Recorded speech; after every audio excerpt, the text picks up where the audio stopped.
সবাইকে জানাই শুভ কালী পুজো। তো দেখো আজকে আমার সকালটা হলো, আম পাতাতে আমি সিঁদুর লাগাচ্ছি এখন, যেহেতু মন্দিরে দিতে হবে। আর দেখো এখানে আমি আমের পল্লবে সিঁদুর লাগাচ্ছি ঘটে দেওয়ার জন্য। তো দেখো মন্দিরটা কত সুন্দর লাগছে।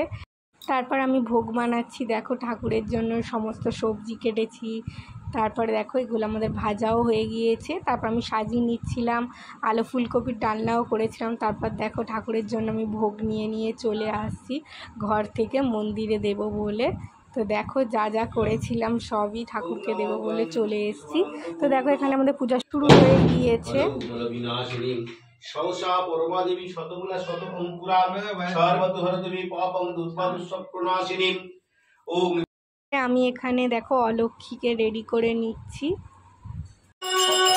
এখানে মায়ের আরতি হচ্ছে দেখো। এখন আমি পঞ্চপ্রদীপের তাপ দেখো সবাইকে দিচ্ছি। মাকে কত মিষ্টি লাগছে দেখো আজকের দিনে। তারপর আমি প্রদীপ সাজাতে বসে গিয়েছি, দেখো বাড়িতে প্রদীপ জ্বালাবো বলে। তো মা লক্ষ্মীকে প্রদীপ দিলাম, তারপর তুলসী তলায় দিলাম। তো দেখো এখন বাড়ির গেটে আমি দেব বলে চলে গেছি, দেখো কত সুন্দর লাগছে। তারপর দেখো আমি সবার জন্য প্রসাদ বাড়ছি, সবাইকে প্রসাদ দেবো বলে। তারপর দেখো অলক্ষ্মী বিদায় করতে আমরা চলে যাচ্ছি সবাই মিলে। তো দেখো কত আনন্দ করছি আমরা অলক্ষ্মী বিদায় করার সময়। তো দেখো আমি এখন অলক্ষ্মীকে বিদায় করতে চলে এসেছি।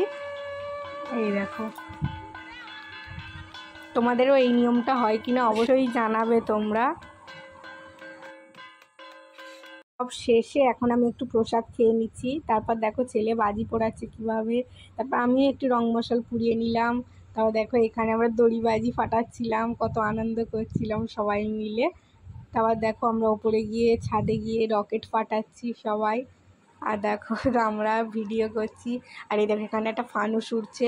আমাদের মন্দিরটা কত সুন্দর লাগছে দেখো আজকের ওপর থেকে। তো দেখো মায়ের সাথে আমি একটু ফটো তুলে নিলাম, আর লাস্টে এগুলো খাওয়া দাওয়া করলাম। তো তারপর আমি ভালো করে মাকে পরিষ্কার করে দিলাম, কারণ মায়েরও তো কষ্ট হবে থাকতে সারা রাত। টাটা।